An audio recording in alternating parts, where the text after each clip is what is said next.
کی خدمت میں عرض کرتا ہوں جو حالت احرام میں حرام ہیں انہیں آپ بغور ذہن میں رکھیں۔ مرد کے لیے سلا ہوا کپڑا پہننا، لیکن عورتیں سلا ہوا کپڑا ہی پہنیں گی۔ کسی بھی چیز سے سر ڈھانپنا، لیکن عورتوں کے لیے سر ڈھانپنا اب بھی لازم ہے۔ دستانے پہننا، لیکن عورتوں کے لیے یہ بھی جائز ہیں۔ موزے یا ایسے جوتے پہننا جو قدم کی درمیانی ابھری ہوئی ہڈی کو چھپا لیں، عورتوں کے لیے اس کی بھی اجازت ہے۔ جسم، لباس یا بالوں میں خوشبو لگانا، الائچی، لونگ وغیرہ خالص خوشبودار چیز کھانا یا آنچل وغیرہ میں باندھنا، ہاں اگر یہ چیزیں سالن میں پکا کر کھائی جائیں تو اب حرج نہیں، چاہے خوشبو ہی کیوں نہ دے رہی ہوں۔ زوجہ یا شوہر کو شہوت کے ساتھ چھونا یا قربت کرنا، اپنا یا کسی دوسرے کا ناخن کاٹنا یا کسی سے کٹوانا، جسم کے کسی بھی حصے کے بال کاٹنا، زیتون یا تل کا تیل بالوں یا جسم پر لگانا، کسی کا سر موڑنا چاہے وہ شخص بھی محرم ہو یا نہ ہو، اور کسی سے دنیاوی لڑائی جھگڑا کرنا۔ خواتین حضرات، یہاں پر یہ بات عرض کی گئی کہ محرم کسی دوسرے کا سر نہیں مونڈ سکتا۔ یہ اس وقت ہوتا ہے کہ جب انسان حالت احرام میں موجود ہے، اس کے درمیان میں۔ اگر آپ حالت احرام سے بالکل باہر نکل رہے ہیں، یعنی مثلا عمرہ پورا کر لیا، اب حلق یا تقصیر کروانی ہے، اس وقت شریعت نے اجازت دی ہے کہ محرم ایک دوسرے کا سر مونڈ سکتے ہیں، ایک دوسرے کے بال کاٹ کر احرام کی پابندیوں سے فارغ ہو سکتے ہیں۔ الحمدللہ حج کے دوسرے پروگرام کے ساتھ آپ کی خدمت میں حاضری کا شرف حاصل ہے۔ پچھلے پروگرام کے اختتام پر ہم نے عرض کیا تھا کہ حالت احرام میں چند چیزوں کا ارتکاب محرم کے لیے حرام ہوتا ہے۔ آج انشاءاللہ ہم یہاں سے آغاز کریں گے کہ حالت احرام میں چند کام مکروہ ہوتے ہیں، خلاف سنت ہوتے ہیں، ان سے بھی اجتناب کرنا چاہیے۔ مثلا جسم کا میل چھڑانا اور بالوں میں کنگھی کرنا، بغیر خوشبو والے صابن سے بال دھونا یا نہانا، جان بوجھ کر خوشبو سونگھنا چاہے خوشبودار پھل یا پتے کی ہی کیوں نہ ہو، جیسے لیموں، نارنگی، پودینہ، یا کسی عطر والے کی دکان پر اس نیت سے بیٹھنا کہ خوشبو آئے۔ ایسی چیز کھانا یا پینا جس میں بغیر پکائی ہوئی خوشبو ڈالی گئی ہو اور وہ خوشبو ابھی ختم بھی نہ ہوئی ہو۔ غلاف کعبہ کو سر یا چہرے پر لگانا، ہاں عورتیں سر پر رکھ سکتی ہیں، لیکن چہرے پر رکھنے میں احتیاط ان پر بھی لازم ہے۔ عام حالت میں اجنبی مردوں سے پردے کے لیے چہرے کو کسی گتے یا پنکھے وغیرہ سے چھپائیں۔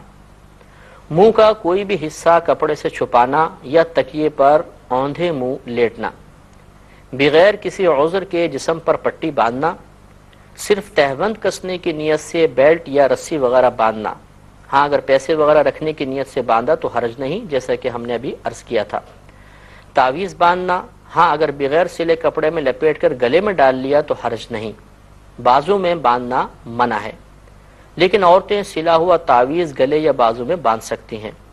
رفو کیا ہوا یا پیون لگا ہوا کپڑا پہننا اگرچہ بے سلا ہو۔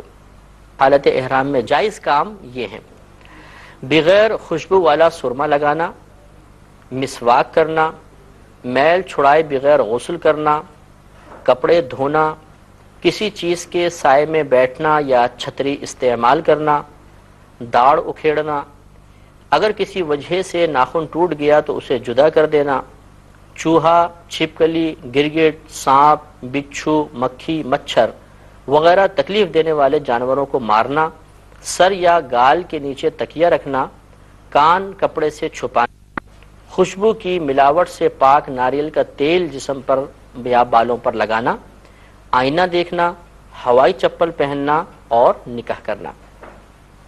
خواتین حضرات، جب آپ کا جہاز فضا میں بلند ہو جائے، آپ نے احرام کی نیت کر لی ہے، عمرے کی نیت کر لی ہے، کیونکہ جب جدہ جاتے ہیں تو درمیان میں ایک مقام آتا ہے جس کو کہتے ہیں یلملم۔ ہندوستان پاکستان کے حاجیوں کے لیے یہ میقات ہے۔ تو چونکہ جب جہاز جا رہا ہوتا ہے تو عموماً پتہ نہیں چلتا، ویسے بسا اوقات جہاز میں بھی اعلان کر دیا جاتا ہے، لیکن اس سے پہلے ہی آپ نیت کر لیں۔ آپ کا سفر طے ہوتے ہوئے انشاءاللہ عجیب و غریب کیفیات، جو پہلی دفعہ سفر حج کر رہے ہوتے ہیں، ایک عجیب کیف، ایک عجیب سرور ہوتا ہے۔ آپ جدہ میں اتریں گے، جدہ میں کسٹم شیڈ سے فارغ ہو کر پھر آپ کو مدینۃ الحجاج ایک مقام حاجی کیمپ ہے، وہاں پہنچا دیا جائے گا۔ وہاں پر جو ضروری کارروائیاں وغیرہ ہوتی ہیں اس میں بسا اوقات 7-8 گھنٹے لگ جاتے ہیں، بسا اوقات اس سے بھی زیادہ لگ جاتا ہے۔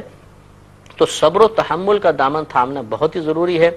زبان سے کوئی شکوہ نہیں نکلنا چاہیے، غصے کا اظہار نہیں ہونا چاہیے، کسی سے لڑائی جھگڑا نہیں ہونا چاہیے، بڑے صبر و سکون کے ساتھ یہ سوچ کر کہ اس وقت ہم اللہ تبارک و تعالیٰ کی خصوصی رحمتوں کے سائے میں ہیں، اور اللہ تبارک و تعالیٰ کی رحمت خاص طور پہ ہمارے جانب متوجہ ہے، اور ہمارے کسی بھی غلط فعل کے ارتکاب سے اس توجہ میں کمی آ سکتی ہے۔ اس کے بعد یہ یاد رکھیے کہ وہاں سے آپ کے معلم جو ہوں گے وہ آپ کو انشاءاللہ مکۃ المکرمہ پہنچائیں گے، جدہ سے مکہ، مکہ سے مینا، مینا سے عرفات، پھر مزدلفہ، پھر اس کے بعد مکے سے مدینہ شریف تک جتنے بھی اخراجات ہیں سفر کے، یہ ٹرانسپورٹ کے، یہ تمام آپ سے وصول کیے جا چکے ہیں، لہذا اس میں آپ مزید کچھ پیسے وغیرہ نہیں دیں گے۔ جب آپ مکۃ المکرمہ کے قریب آئیں تو ذہن کے اندر یہ تصور لے کر آئیں کہ ان قریب ہم اس شہر میں داخل ہونے والے ہیں جہاں کے چپے چپے پر نبی کریم صلی اللہ علیہ وسلم کے قدموں کے نشانات ہیں۔ پھر اپنے سابقہ زندگی کے قصوروں کو یاد کرتے ہوئے، اپنے گناہوں پر نادم ہوتے ہوئے، ہو سکے تو روتے روتے داخلہ ہونا چاہیے، انشاءاللہ اللہ تعالیٰ کی رحمت مزید متوجہ ہوگی۔ اب اس کے بعد آپ پہلے اپنے ہوٹل وغیرہ میں جہاں پر بھی آپ ہیں وہاں پر آپ پہنچ کر آرام سے اپنے سامان وغیرہ رکھ دیں، اور اس کے بعد اب آپ عمرہ کریں گے۔ جب آپ مسجد حرام میں داخل ہونے لگیں تو باب السلام سے داخل ہونا مستحب ہوتا ہے۔